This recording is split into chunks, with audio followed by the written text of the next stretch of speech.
lebih mengetahui apa yang kalian ucapkan tentangnya. Cukuplah dia menjadi saksi antara aku dan kalian, dan dia maha pengampun lagi maha penyayang. Assalamualaikum warahmatullahi wabarakatuh.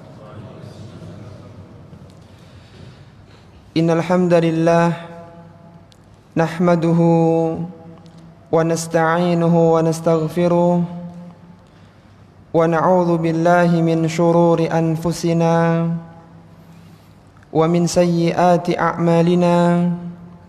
Man yahdihillahu fala mudilla lahu wa man yudlil fala hadiya lahu.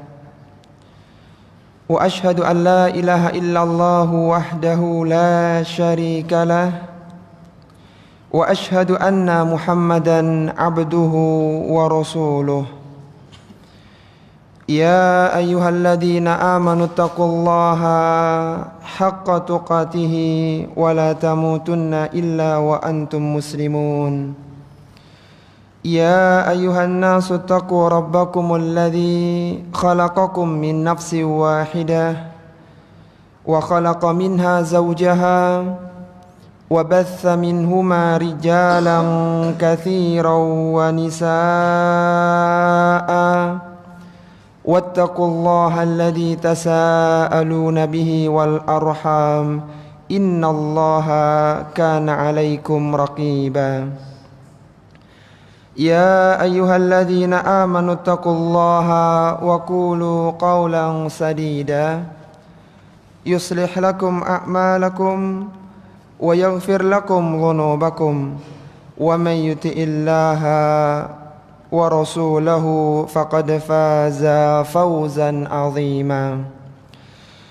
Allahumma salli ala Muhammadin wa ala alihi wa ashabihi wa man tabi'ahum bi ihsanin ila yaumiddin wa ba'd. Ma'asyiral muslimin rahimani wa rahimakumullah. Alhamdulillah, kita bersyukur kepada Allah Subhanahu wa taala yang mana kita kembali dipertemukan oleh Allah Subhanahu wa taala di dalam majelis kajian tafsir Al-Qur'an yang mulia. Kita juga bersyukur kepada Allah Subhanahu wa taala yang mana kita telah diberikan kekuatan dan kesabaran untuk bisa menyelesaikan tafsir di juz 28. Sehingga pada kesempatan pagi hari ini kita mulai memasuki di juz baru, yaitu di juz 26 yang diawali dengan tafsir dari surat Al-Ahqaf. Surat yang ke-46 terdiri dari 35 ayat, dan surat ini adalah termasuk golongan surat-surat Makkiyah. Artinya surat yang diturunkan sebelum hijrahnya Nabi sallallahu alaihi wasallam ke Madinah. Surat yang mulia ini adalah salah satu surat yang diawali dengan al-huruful muqatta'ah, dengan huruf-huruf yang terputus-putus. Bahkan nanti di akhir pembahasan di juz 26 di surat Qaf, Allah Subhanahu wa taala kembali mengawali suratnya yang mulia dengan al-huruful muqatta'ah. Dan biasanya surat-surat yang diawali dengan al-huruful muqatta'ah adalah surat-surat Makkiyah. Karena memang penggunaan al-huruful muqatta'ah, huruf-huruf yang terputus-putus itu merupakan tantangan bagi orang-orang kafir.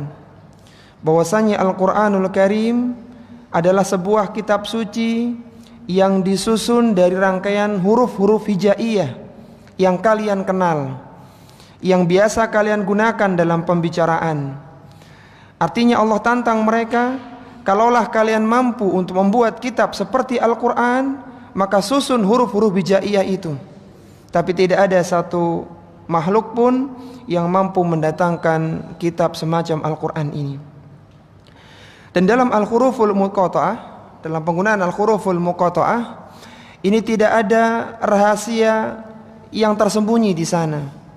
Sebagian kaum muslimin, bahkan sebagian ulama-ulama tafsir memberikan tafsiran-tafsiran tentang al-huruful muqatta'ah ini.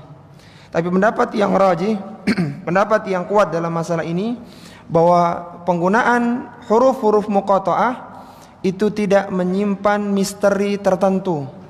Allah datangkan huruf muqatta'ah ingin menantang orang-orang kafir bahwasanya Al-Quran yang bisa menyentuh hati manusia, yang bisa menyadarkan, yang mengeluarkan manusia dari gelapnya jahiliyah menuju terangnya Islam, itu disusun dari huruf-huruf yang biasa mereka kenal. Dan di dalam ayat awal-awal surat Al-Ahqaf ini, Allah mengawali dengan ha mim, dengan ha dan mim. Kemudian Allah Subhanahu wa taala mengawali surat yang mulia ini dengan penyebutan pemberian pujian kepada Al-Quranul Karim. Karena Al-Quranul Karim inilah yang akan ditentang, yang akan dijauhi oleh orang-orang kafir. Maka Allah Subhanahu wa taala memberikan pujian dan pengagungan kepada kitab Al-Quran yang mulia. Allah Subhanahu wa taala berfirman, Tanzilul kitabi minallahil azizil hakim. Kitab Al-Quran ini diturunkan dari Allah Subhanahu wa ta'ala yang merupakan zat Al-Aziz dan Al-Hakim, yang merupakan zat yang maha perkasa lagi maha bijaksana. Ini menunjukkan pujian yang besar kepada Al-Quranul Karim, bahwa Al-Quran ini tidak datang dari makhluk, tidak datang dari manusia, bahkan dia diturunkan dari Rabb seluruh jagat raya, yaitu Allah Subhanahu wa ta'ala. Siapa Allah Subhanahu wa ta'ala? Allah Subhanahu wa ta'ala pilihkan dua nama dan sifatnya yang mulia, yang semakin memperkuat pujian kepada Al-Quranul Karim, yaitu Allah pilihkan Al-Aziz dan Al-Hakim. Al-Aziz artinya yang maha perkasa, yang tidak terkalahkan, sehingga Allah Subhanahu wa ta'ala yang mengatur alam semesta, dan pengaturan itu dibimbing dengan Al-Quranul Karim yang mulia. Kemudian dikatakan beliau Al-Hakim, Allah Azza wa Jalla Al-Hakim, bahwa semua hukum yang Allah turunkan dalam Al-Quran itu Allah atur dengan penuh hikmah. Apa maksudnya penuh hikmah? Bahwa diletakkan hukum satu dengan yang lainnya dalam proporsi yang sempurna. Hikmah maksudnya meletakkan suatu pada tempatnya, pada proporsinya.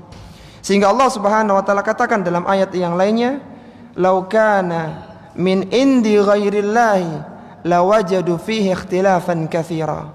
Seandainya Al-Qur'an yang 30 juz ini, yang berisi lebih dari 6.000 ayat ini, itu dibuat oleh makhluk yang tidak punya sifat Al-Hakim, maka sungguh kalian akan dapatkan antara ayat satu dengan ayat yang lainnya terjadi kontradiksi, terjadi benturan, terjadi banyak pertentangan antara satu yang lainnya. Tapi ketika yang menyusun adalah zat Al-Hakim, maka setiap ayat itu tidak ada yang benturan.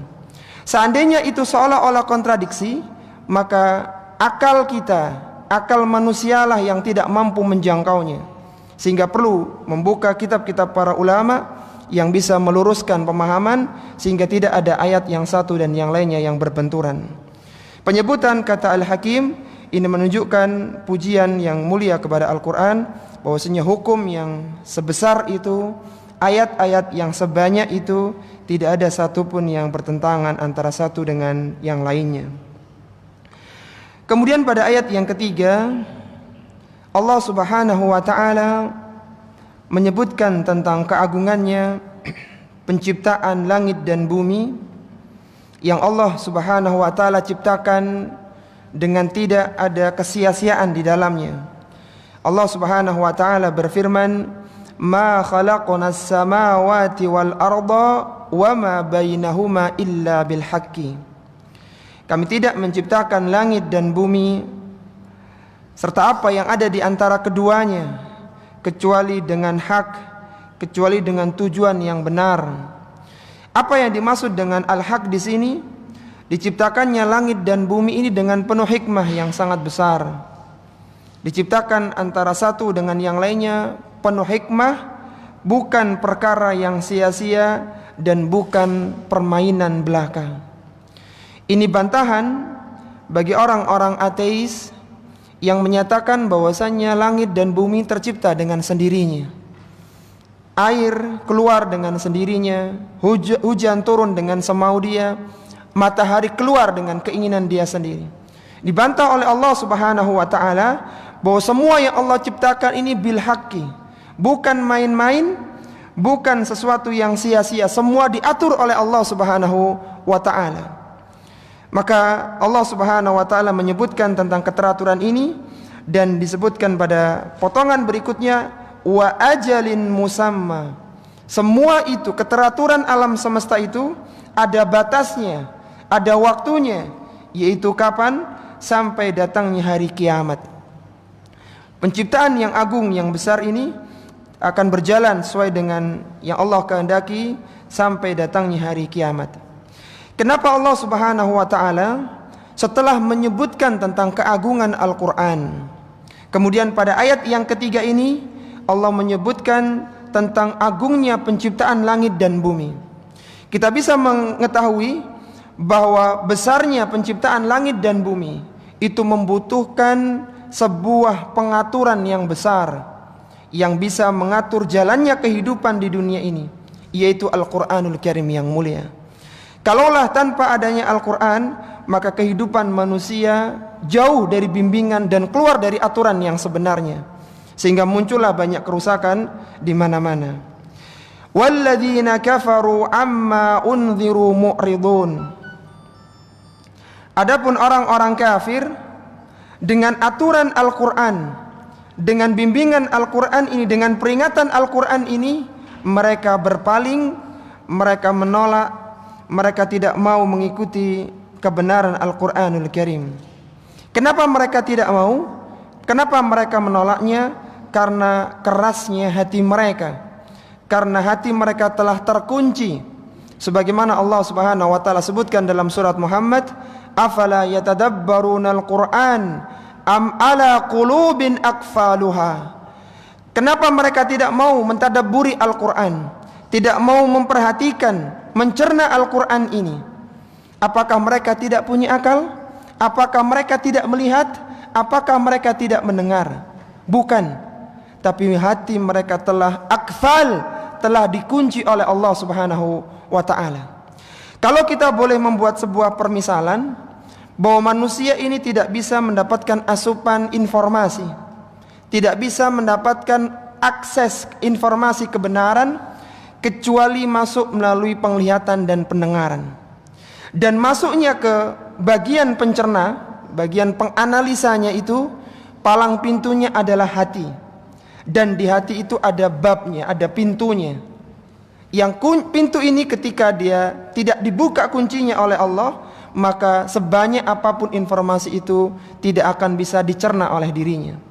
Sehingga betapa banyak orang-orang kafir, meskipun dia telah melihat keteraturan alam, bahkan sebagian mereka telah mengkaji Al-Quran, tidak menjadikan mereka beriman. Kenapa? Karena hati mereka tidak dibuka oleh Allah Subhanahu wa ta'ala. Ada kufalnya, ada gemboknya, sehingga tidak bisa mencerna peringatan dari Allah Subhanahu wa ta'ala. Dari ayat yang mulia ini pula, para jamaah rahimani wa rahimakumullah, kita juga mengetahui bahwa seberapapun dahsyatnya Al-Quran, seberapapun benarnya Al-Quran ini, pasti akan ada sebagian dari manusia yang kufur. Walladzina kafaru, akan ada sebagian dari mereka yang kufur, yang tidak beriman kepada Al-Quran. Itu merupakan sunatullah. Kenapa Allah Subhanahu wa ta'ala adakan orang-orang kafir di muka bumi ini? Kenapa tidak dijadikan semuanya menjadi orang-orang yang beriman? Illa bil haqqi, kata Allah, kecuali semuanya dengan hak, dengan hikmah yang besar. Kalau semua orang itu beriman, maka dakwah tidak akan berjalan. Kalau semuanya beriman, tidak ada lagi peperangan antara al-haq dengan al-batil. Kalau semuanya beriman, tidak ada ujian siapa yang murni, yang benar dalam ucapannya, dan siapa yang dusta dalam pengakuannya. Keberadaan orang-orang kafir, maka dia diciptakan oleh Allah dengan penuh hikmahnya. Sehingga dari ayat yang mulia ini kita sebagai Ahlussunnati wal Jamaah kita luruskan manhaj kita bahwa kehadiran Islam bukanlah untuk membasmi orang-orang kafir. Karena orang-orang kafir akan senantiasa ada. Tapi kaum muslimin mendakwakan Islam untuk mengajak manusia kepada Allah Subhanahu wa taala, bukan menghancurkan orang-orang kafir. Kemudian pada ayat yang keempat Allah Subhanahu wa taala menyebutkan tentang pencelaan kepada orang-orang kafir. Allah berfirman, "Qul ara'aitum ma tad'una min dunillahi aruni madza khalaqu minal ardi am lahum syirkun fis samawat."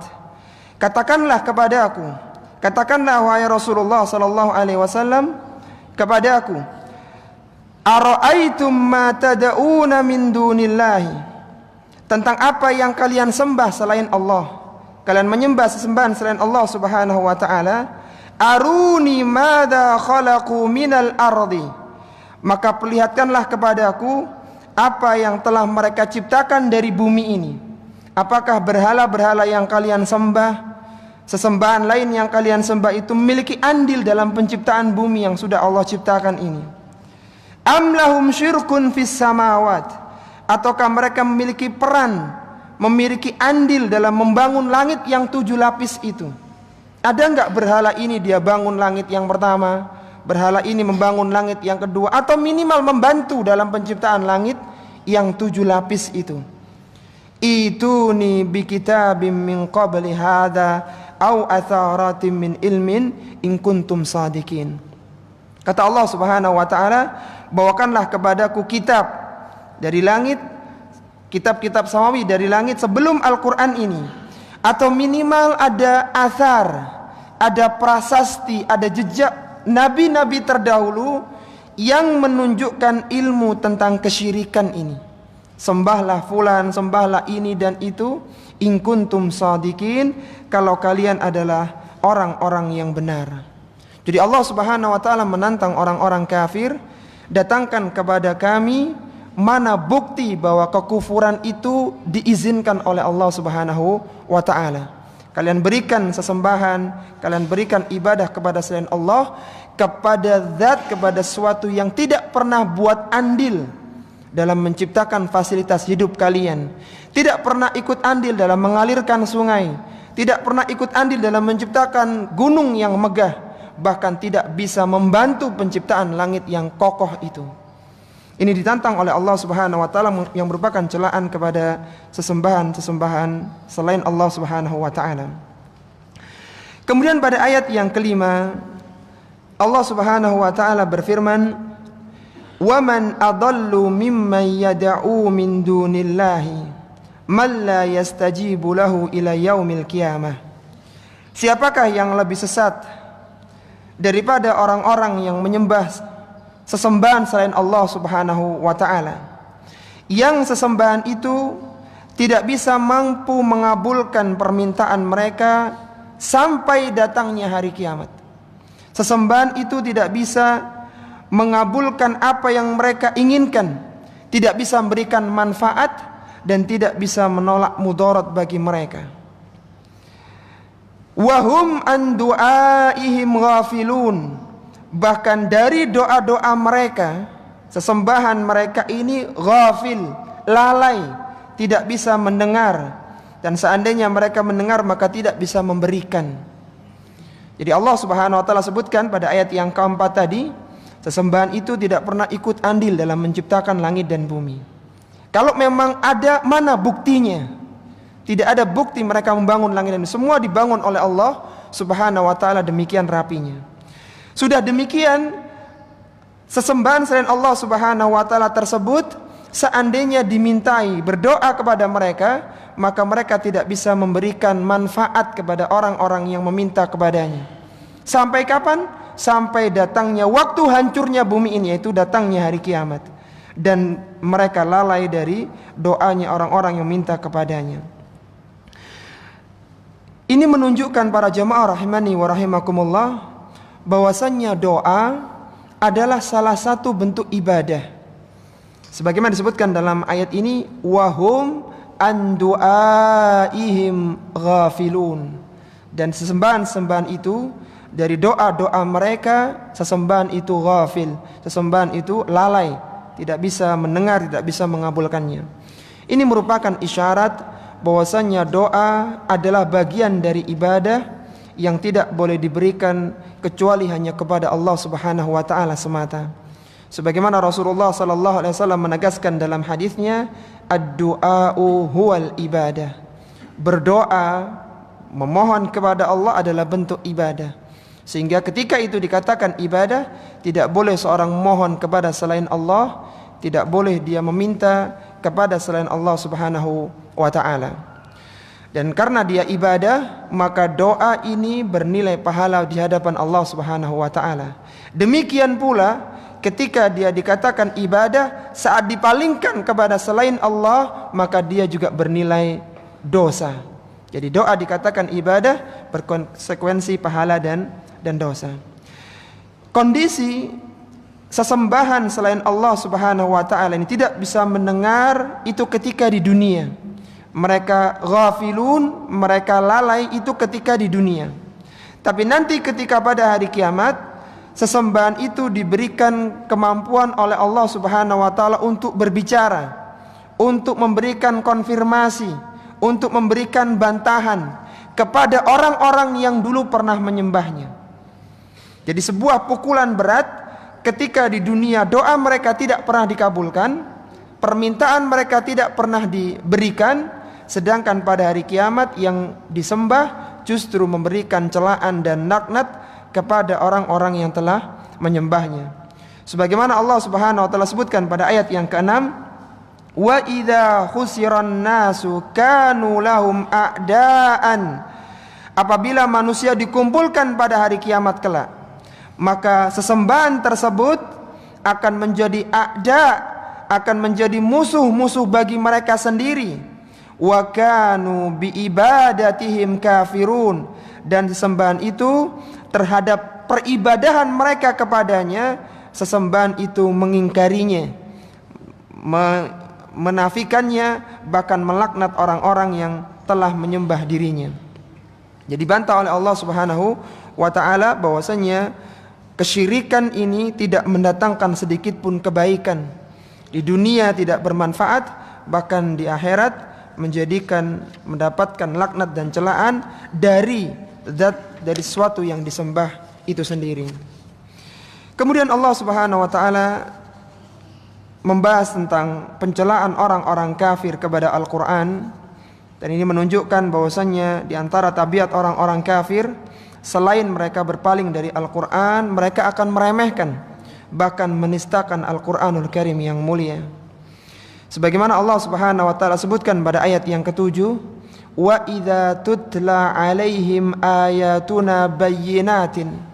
Apabila dibacakan kepada mereka ayat-ayat kami yang jelas, dibacakan ayat-ayat Al-Qur'an yang mudah untuk difahami ini, qala alladziina kafaru, maka berkatalah orang-orang yang ingkar, orang-orang yang kafir, lil haqqi, kepada kebenaran Al-Qur'an ini, lamma ja'ahum, ketika Al-Qur'an ini datang kepada mereka, ketika bacaan Al-Qur'an sampai kepada mereka, apa mereka katakan? Hadza sihrun mubin, ini merupakan sihir yang nyata. Kenapa dikatakan sihir? Karena sebenarnya hatinya mengakui bahwasanya ucapan ini bukan ucapan yang biasa, bahwasanya apa yang dikatakan, yang disebutkan dalam Al-Qur'an ini bisa mempengaruhi jiwa manusia. Tapi diingkarinya dengan mengatakan hadza sihrun mubin. Ini merupakan sihir yang nyata, sehingga banyak orang-orang yang beriman dengannya. Yang dicela oleh orang-orang kafir ini bukanlah 1-2 ayat, tapi seluruh isi Al-Qur'an. Dicela dengan mengatakan ini adalah sihir yang nyata. Sihir itu biasanya sesuatu yang datang dari para dukun, paranormal, orang-orang yang dianggap rendah di kalangan strata manusia. Ini merupakan celaan bahwasanya Al-Qur'an dianggap sesuatu yang datang dari sesuatu yang rendah dan hina. Makanya dibantah oleh Allah pada awal-awal surat ini, Al-Quran datang tanzilum minallahi al-aziz al-hakim. Al-Quran datang dari zat yang maha perkasa dan maha bijaksana. Jadi Allah awali dengan penyebutan al-aziz untuk membantah orang-orang kafir yang mengatakan Quran datang dari para dukun, dari paranormal, dengan al-aziz, Quran datang dari zat yang mulia. Dan al-hakim, bahwasanya hukum-hukum yang ada dalam Al-Quran itu relevan dan tidak ada benturan antara satu dengan yang lainnya. Ini merupakan celaan orang-orang kafir kepada Al-Quran yang mulia. Kemudian pada ayat yang ke-8 Allah Subhanahu wa taala berfirman, am yaqulu naftarah. Bahkan mereka selain mencela Al-Quran ini disebut sebagai sihir, mereka juga mengatakan Al-Quran ini adalah buatan Muhammad sallallahu alaihi wasallam. Muhammadlah yang mengarang ini. Dialah yang membuat cerita yang bisa mempengaruhi jiwa manusia ini. Dialah yang mengadang-adakan Al-Quran ini. Ucapan ini selain ucapan yang tanpa bukti, juga menunjukkan tentang emosinya orang-orang kafir, kebencian orang kafir kepada Al-Quran itu sendiri.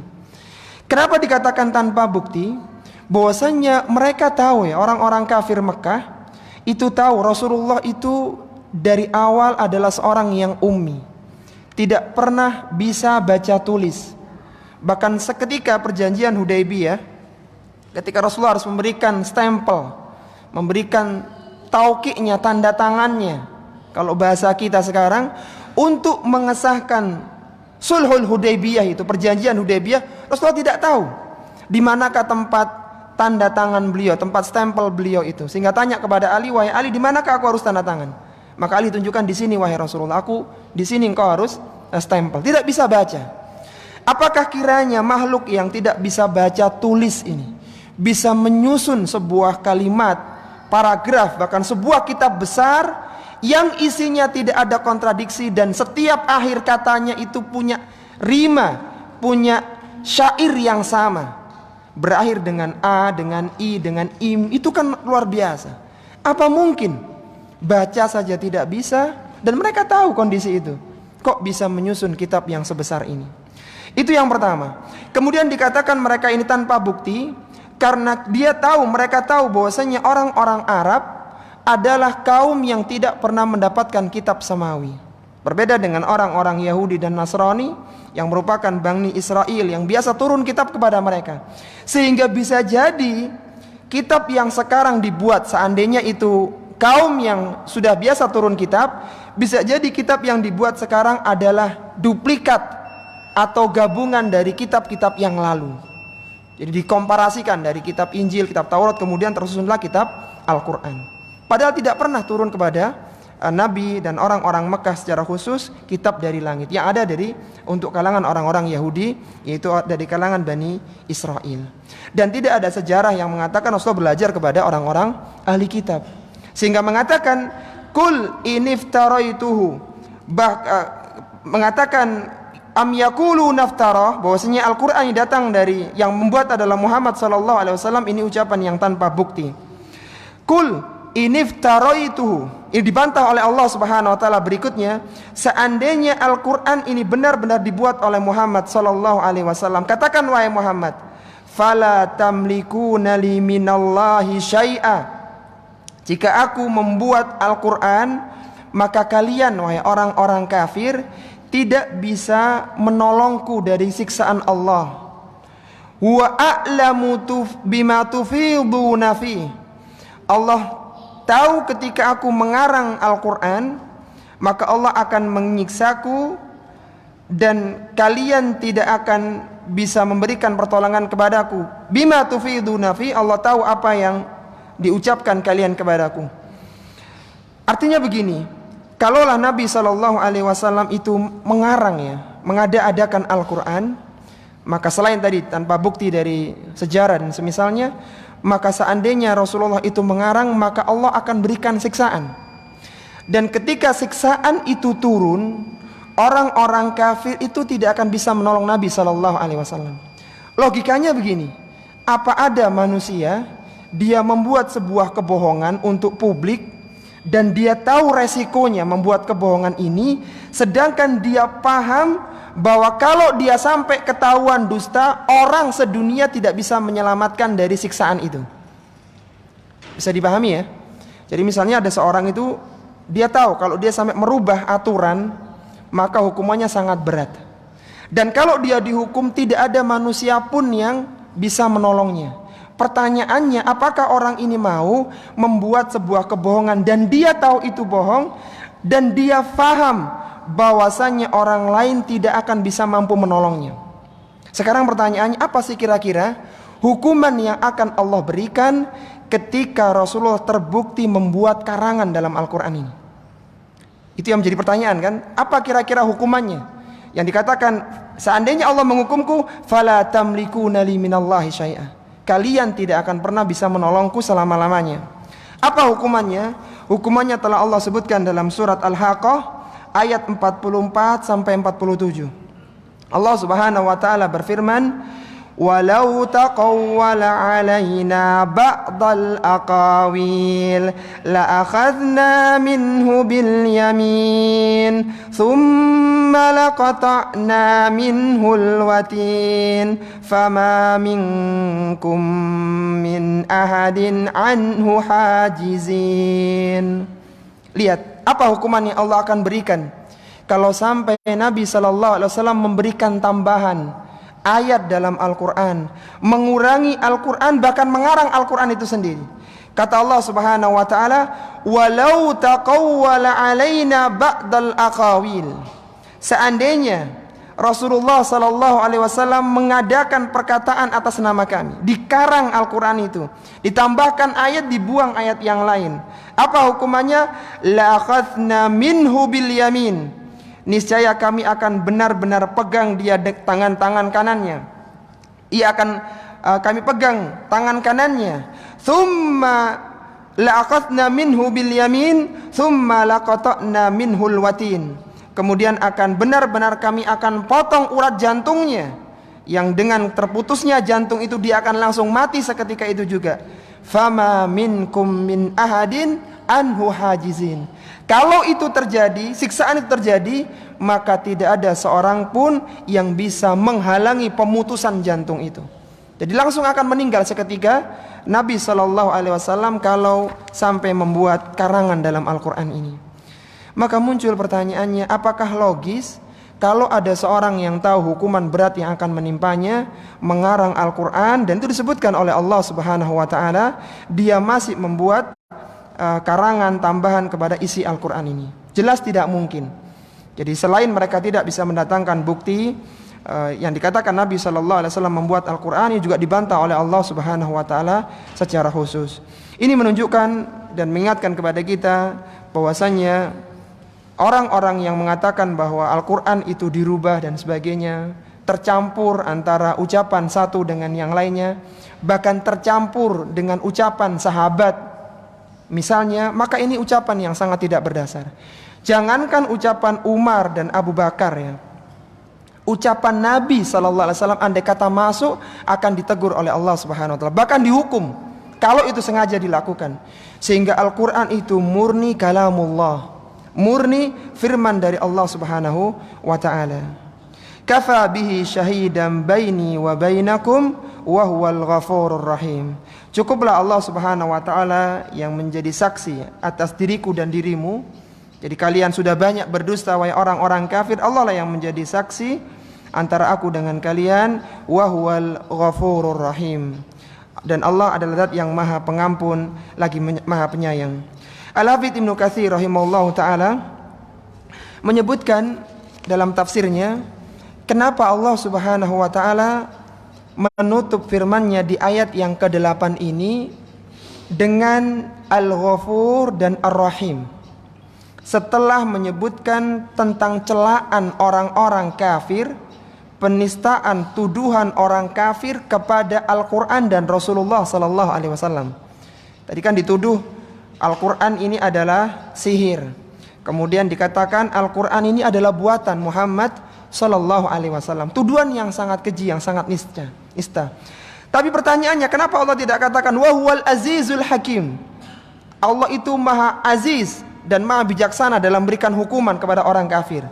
Kenapa bukan ini yang Allah jadikan penutup buat ayat yang ke-8? Tapi Allah katakan wa huwal ghafurur rahim. Allah adalah zat yang maha pengampun lagi maha penyayang. Kata Hafidz Ibnu Katsir rahimahullahu taala, seorang ulama Ahlussunnah wal Jamaah yang wafat tahun 717 Hijriah, beliau mengatakan meskipun orang-orang kafir itu membuat keburukan sedemikian rupa, ya, dia cela Al-Quran, dia nistakan Al-Quran, tapi seandainya mereka mau bertaubat kepada Allah, maka niscaya Allah akan terima taubatnya dan Allah akan menyayangi mereka. Jadi dosa besar menistakan Al-Quran oleh orang-orang kafir, ya, mencela Al-Quran dengan berbagai tuduhannya, bahkan 2 lapis loh.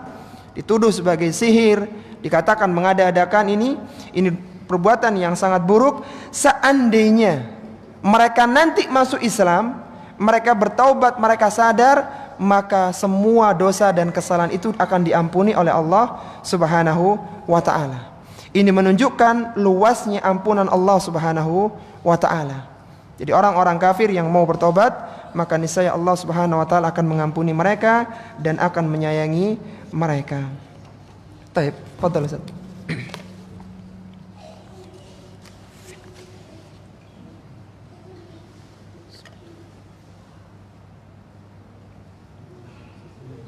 Ya.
Pada ayat yang ke-9 Allah Subhanahu wa ta'ala menyebutkan bahwasannya risalah para nabi itu turun temurun, saling sambung menyambung antara satu generasi dengan generasi yang lainnya.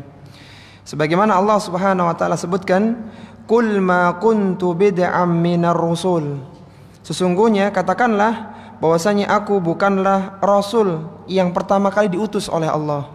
Artinya kenapa kalian menolak risalahku, menolak kenubuhanku, kenabianku ini? Bahkan aku bukanlah rasul yang pertama kali. Sudah banyak rasul-rasul yang lain diutus.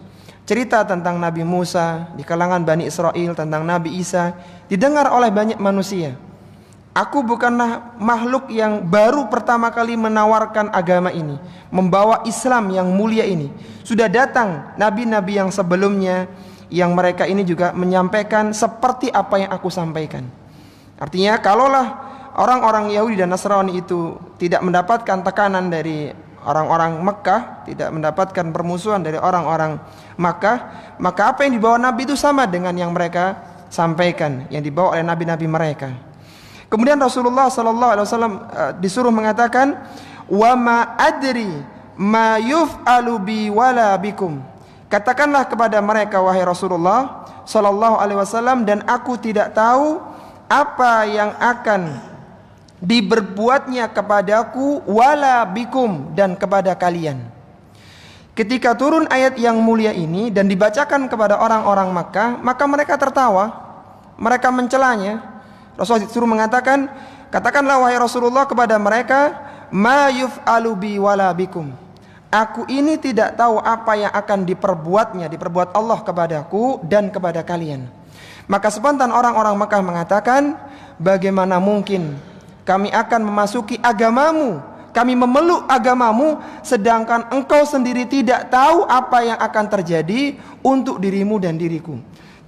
Maksudnya adalah mereka ini ingin bahwasanya orang-orang kafir ini mencela, bagaimana mungkin kami mengikuti agamamu sedangkan ending cerita dari agamamu engkau sendiri tidak tahu apakah berujung di surga ataukah di neraka. Ini menurut versi orang-orang yang kafir.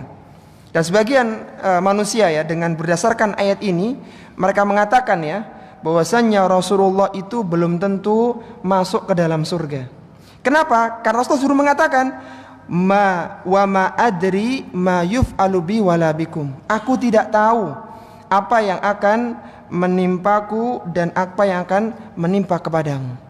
Maka ulama-ulama tafsir kita dari zaman ke zaman, bahkan dari sejak Imam Ibnu Jarir At-Tabari, kemudian ulama-ulama lain seperti Al-Hafidz Ibnu Katsir memberikan keterangan tentang ayat yang mulia ini sebagai bantahan bagi orang-orang yang menganggap bahwasanya ketidaktahuan ini adalah ketidaktahuan tentang status Nabi, apakah surga ataukah neraka. Kata Al-Hafidz Ibnu Katsir rahimahullah ta'ala, beliau menyebutkan bahwa yang dimaksud aku tidak tahu apa yang akan menimpaku dan menimpa kalian, maksudnya adalah aku tidak tahu apakah nanti nasibku ini seperti nabi-nabi terdahulu, yaitu akan dibunuh, akan diusir seperti Nabi Bani Israel. Aku tidak tahu nasibku, wala bikum, dan aku tidak tahu nasib kalian. Maksudnya, apakah nanti setelah mendengarkan dakwah ini kalian tetap kufur atau sebagian dari kalian masuk ke dalam agama Islam. Itu maksudnya. Adapun kondisiku ketika nanti setelah kematian, maka jelas para nabi dan rasul ditempatkan di surga, bahkan di surga yang paling tinggi. Bisa dipahami ya? Jadi ketika ada orang yang mengatakan Rasulullah SAW itu belum tentu masuk surga, sebagaimana firman Allah misalnya ya, wa ma adri ma yuf'alu bi wala bikum. Rasul disuruh mengatakan kepada orang-orang kafir, aku tidak tahu apa yang menimpaku dan apa yang menimpa kalian. Kita katakan para ulama tafsir sudah menjelaskan tentang ayat ini, bahwa yang dimaksud ketidaktahuan di sini adalah tidak tahu nasib beliau ketika di dunia. Apa maksudnya? Bahwa nabi-nabi terdahulu ada yang diusir, ada yang dilempari batu, bahkan ada yang dibunuh. Rasulullah tidak tahu. Jangan-jangan nasib beliau seperti nabi-nabi terdahulu, ataukah tidak. Dan terbukti sebagiannya menimpa nabi. Ketika di Taif dilempari batu. Bahkan beliau termasuk nabi yang diusir dari kampung halamannya sendiri.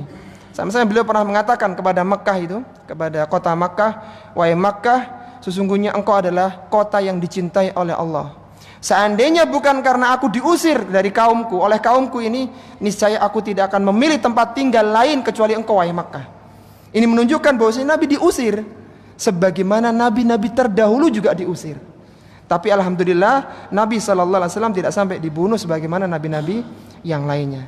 Ini dalam urusan dunia, Rasulullah tidak tahu nasibnya. Adapun dalam urusan akhirat, maka Rasulullah dijamin oleh Allah Subhanahu wa taala dengan surga yang terbaik. Dan juga tidak tahu di sini untuk orang kafir, ma yuf'alu bi wala bikum. Aku tidak tahu apa yang akan menimpa kalian. Maksudnya, aku tidak tahu setelah dakwah ini apakah kalian tetap kafir ataukah kalian akan beriman. Dan penafsiran seperti ini para jamaah sangat sesuai terhadap redaksi ayat. Coba antum ingat pada ayat yang ke-7 tadi, Allah mengakhiri dengan penyebutan apa? Setelah menyebutkan orang kafir itu mencela Al-Quran dengan sihir, mencela dengan Al-Quran ini buatan Rasulullah, ditutup dengan kata-kata apa tadi? Wahwal ghafurur rahim. Artinya ada peluang orang kafir itu nanti akan bertaubat masuk Islam, ada peluang. Bahkan akan diberikan kemuliaan, yaitu diampuni dosanya dan disayangi oleh Allah Subhanahu wa taala. Ada peluang begitu. Kemudian pada ayat yang ke-9, Rasulullah pertama menyebut kul ma kuntu bid'am minar rusul. Aku ini bukanlah orang yang pertama kali di kalangan para rasul. Sehingga bisa jadi cerita yang menimpa para rasul dulu saat mendakwakan agamanya pun akan menimpa diriku. Bisa dipahami enggak? Jadi ayat ini konteksnya sangat sesuai dengan ayat sebelum dan setelahnya gitu loh. Bahwa orang-orang kafir berpeluang akan beriman sebagaimana Allah sebutkan dalam ayat yang ke-8, wa huwal ghafurur rahim, dan para nabi dan rasul itu sebagian tindakan, sebagian perbuatan kaumnya itu bisa jadi akan menimpa nabi, bisa jadi. Sehingga Rasul mengatakan la adri wa ma adri ma yuf'alu bi wala bikum. Adapun yang menafsirkannya, yang menafsirkan bahwasanya dengan ayat ini Rasulullah tidak tahu posisinya di surga dan di neraka, justru tafsiran inilah yang tidak sesuai dengan konteks ayat dan tidak ada satu riwayat pun yang menguatkan masalah ini. Jadi nggak ada satu hadis pun dan riwayat-riwayat yang lainnya. Itu justru subhat yang berasal dari nenek moyangnya orang kafir Makkah ketika dibacakan ayat yang mulia ini. Jadi subhat mereka memang seperti itu, sehingga mereka tertawa karena mereka menganggap bahwasanya bagaimana kami akan masuk agama kalian, agamamu, sedangkan engkau tidak tahu apakah engkau surga ataukah neraka. Wala bikum, itu bukan, dan juga untuk kalian, iyattabi'u illa ma yuha ilayya. Aku hanya mengikuti apa yang diwahyukan kepadaku. Artinya aku hanya menjalankan tugasku sebagai seorang dai, sebagai seorang penyampai risalah. Wa ma ana illa nadhirum mubin, dan aku hanyalah sebagai seorang pemberi peringatan yang menjelaskan. Itu aku, tugasku hanyalah menyampaikan hal-hal yang bisa mendatangkan keburukan untuk kalian, sehingga aku hanya memberikan peringatan kepada kalian saja. Artinya ketika kalian percaya silahkan, ketika tetap kufur ya terserah kalian. Kemudian Allah Subhanahu wa taala datangkan bahwa kalau orang-orang kafir Makkah ya konteksnya terutama itu tidak mau beriman dengan berbagai subhat mereka yang tidak rasional sebenarnya, tidak logis, Allah buat datangkan ayat bagaimana kalau ada orang-orang yang kalian anggap dari kalangan ahli kitab itu ternyata beriman dengan kitab ini. Orang-orang Makkah, terutama Madinah ya, kalau di Makkah orang-orang ahli kitab itu tidak ada. Yang ada orang ahli kitab itu hanya di Madinah. Di Madinah, kalau di Makkah tidak ada, sehingga di Makkah hanya dua kelompok, kafir, mukmin. Kalau di Madinah ada kafir, mukmin, munafik, yang tengah-tengah. Karena sudah ada kolaborasi antara orang-orang mukmin dengan orang kafir, sehingga ada orang yang tengah-tengah, jadinya orang munafik. Allah ingin sebutkan bagaimana kalau orang yang dianggap di strata sosial kalian, kemasyarakatan kalian sebagai orang yang berilmu, ternyata dari mereka ada yang juga beriman dengan kitab ini. Maksudnya begini, di setiap zaman itu pasti akan ada orang yang ditokohkan, baik itu karena karismatiknya, atau karena kedudukannya, atau karena kecerdasan intelektualnya. Dianggap orang yang punya kedudukan begitulah di masyarakat. Allah ingin katakan, kalau kalian wahai orang-orang Makkah tidak mau beriman, bagaimana kalau orang yang dia berilmu menurut kalian secara umum, dia ini mau beriman dengan Quran. Sehingga otomatis ketika dia beriman itu bukan berdasarkan like atau dislike ya, suka tidak suka, tapi berdasarkan ilmu begitu. Dia punya ilmu dalam masalah ini. Sehingga Allah sebutkan pada ayat yang ke-10, Qul ara'aitum in kana min indillahi wa kafartum bihi. Katakanlah, jelaskanlah kepadaku bagaimana pendapatmu jika Al-Quran datang dari Allah dan kalian mengingkarinya karena tidak mau beriman. Wa syahida syahidum min bani Israila ala mithlihi fa'amana. Tetapi di sana ada salah seorang dari Bani Israel yang dia ini bisa yang dia diturunkan dengan kitab yang semisal dengan Al-Quran ini, lalu dia beriman kepada Al-Quran ini. Artinya apakah pendapat kalian? Kalau ternyata ada orang yang dianggap tokoh, dianggap seorang yang punya pengaruh di masyarakat, dia beriman kepada Al-Quran ini.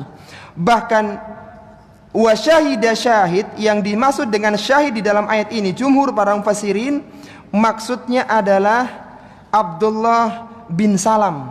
Abdullah bin Salam ini bukan orang sembarangan. Dia adalah orang dari Madinah dan beliau merupakan pendetanya orang-orang Yahudi. Yang sering kita sampaikan bahwasanya keberadaan Yahudi di Madinah itu dianggap orang-orang intelektual, orang-orang pintar, karena dia mendapatkan bimbingan wahyu. Apa yang dilakukan oleh Yahudi biasanya ditiru oleh masyarakat Madinah. Biasanya ditiru oleh mereka. Kebiasaan Yahudi akan diikuti oleh orang-orang Madinah karena dianggap orang-orang yang pintar.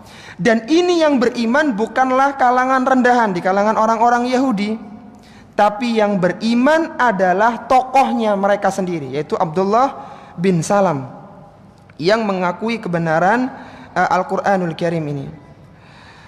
Ayat yang mulia ini para jemaah, sebelum kita teruskan, adalah ayat Madaniyah, bukan ayat Makiyah. Karena wasyahida syahidun yang dimaksud adalah menurut jumhur ulama adalah Abdullah bin Salam. Dan tidak mungkin Abdullah bin Salam ini beriman ketika fase Makkah, karena Rasulullah belum datang.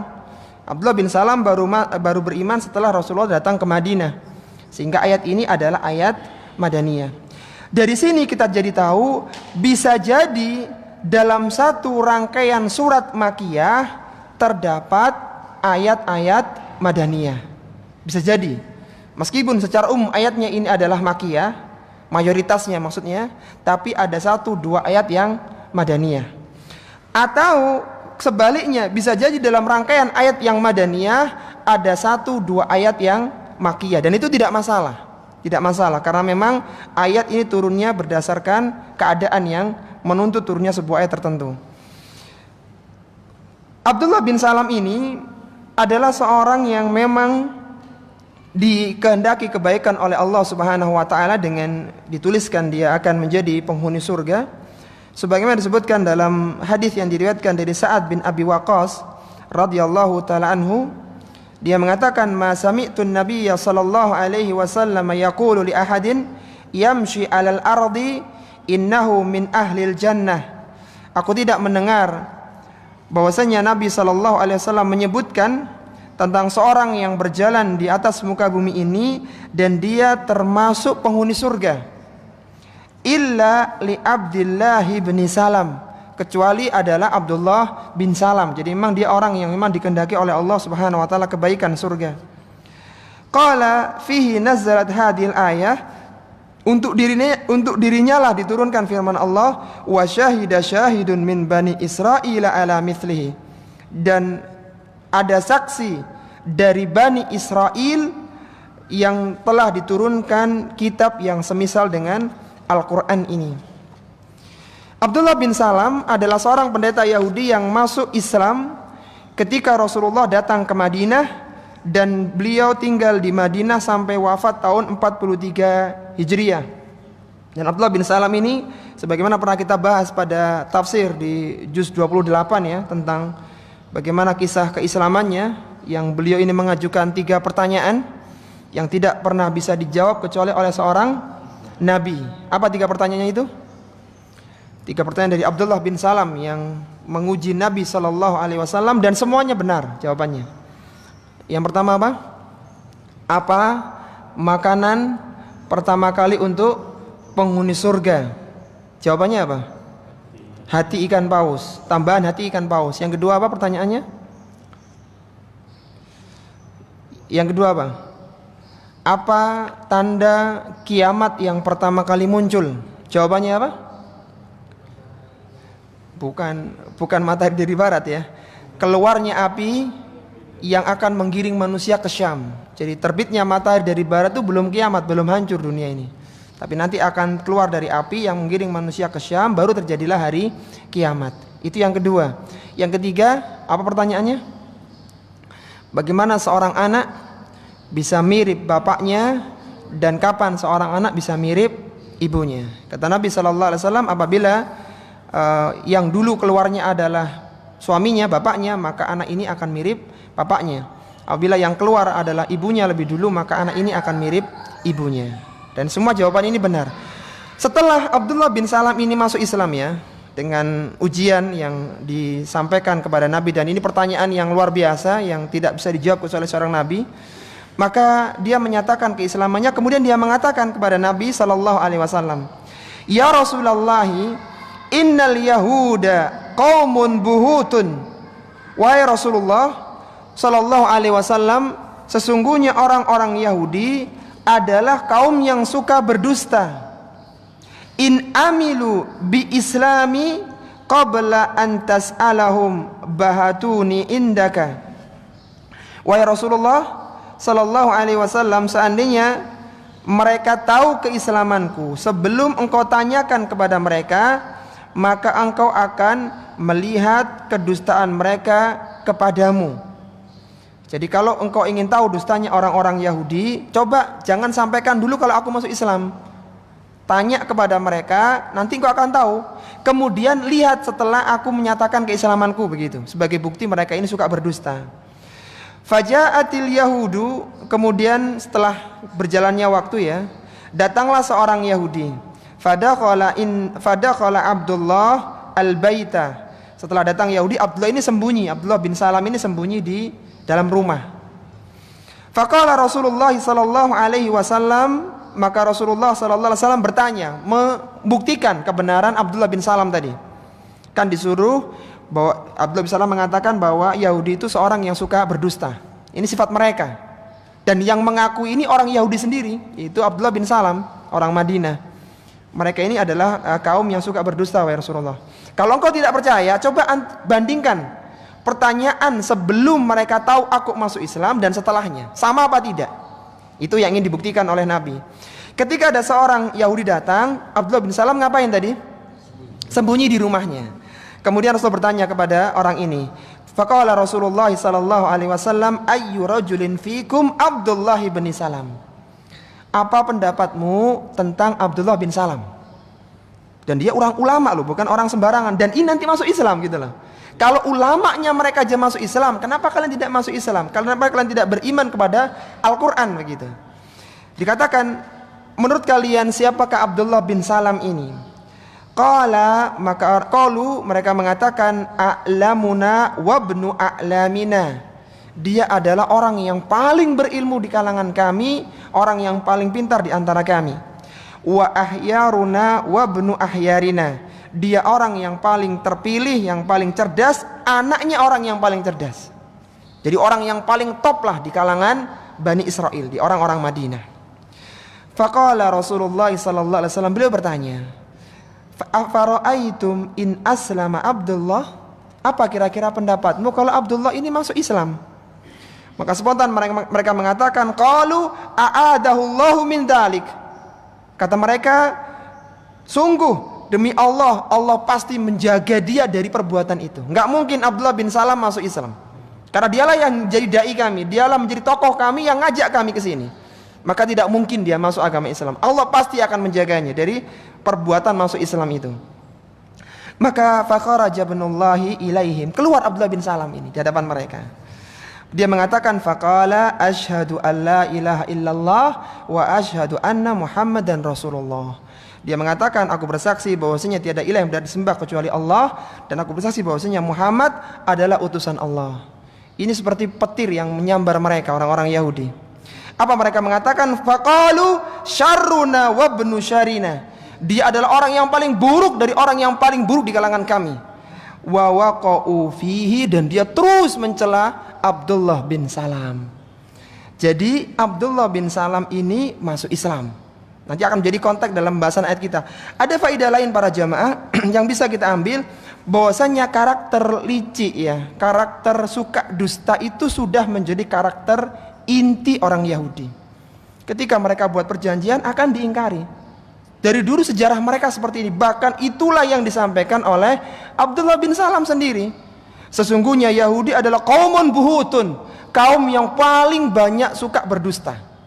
Makanya ketika dalam sejarah membuktikan bagaimana licinnya orang-orang Yahudi, bahkan mereka perundingan perjanjian sudah disepakati, mereka selisih, udah biasa dalam sejarah dari zaman ke zaman sampai terjadinya hari kiamat nanti. Adapun dalam konteks pembicaraan kita sekarang, orang-orang Makkah diberitahu bahwasanya bagaimana pendapatmu kalau ternyata ada orang-orang yang kalian anggap berilmu di kalangan Bani Israel, ternyata dia beriman kepada Al-Quran ini, dan dia memilih keimanan, dia beriman kepada Al-Quran karena ada kitab yang menunjukkan dia, yang membimbing dia. Wastakbartum, sedangkan kalian tetap kafir, kalian tidak mau beriman. Innallaha la yahdil qaumadz zalimin, sesungguhnya Allah Subhanahu wa taala tidak akan memberikan petunjuk kepada orang-orang yang zalim, itu orang-orang yang tidak mau mengikuti kebenaran Al-Quranul Karim. Jadi tidak mau beriman kepada Al-Quran dan tidak mau memasuki atau masuk ke dalam agama Islam. Ini para jemaah rahimani wa rahimakumullah, 10 ayat pertama di surat Al-Ahqaf, karena ini adalah surat-surat Makkiyah, sehingga kembali menekankan tentang pentingnya akidah, terutama keimanan kepada Al-Quran dan Rasulullah Sallallahu Alaihi Wasallam, dan itu merupakan sesuatu yang diselisih oleh orang-orang kafir. Selain orang kafir mengingkari adanya al-ba'tsu ba'dal maut, kebangkitan setelah kematian, mereka juga mengingkari Al-Quran. Dan alasan mereka mengingkari Al-Quran sudah dibantah oleh Allah Subhanahu wa Ta'ala. Yang tidak mungkin Rasulullah membuat kedustaan, ada bukti orang yang berilmu dari kalian pun beriman, dan seterusnya. Tapi tetap yang namanya orang-orang kafir, Allah tidak akan berikan petunjuk kepada mereka karena kezaliman yang mereka lakukan. Jadi tetap meskipun demikian hujah-hujah yang telah diberikan, sebagian dari mereka tetap dalam kondisi kekufurannya. Ini para jamaah rahimani wa rahimakumullah yang bisa kita bahas. Selebihnya kita akan teruskan pada kajian-kajian berikutnya insyaallah, dan semoga Allah Subhanahu wa taala memberikan kita kemudahan untuk memahaminya. Wassallallahu ala nabiyina Muhammadin wa ala alihi wa sahbihi wa sallama tasliman katsiran. Kalau ada hal yang ingin didiskusikan, kami persilahkan.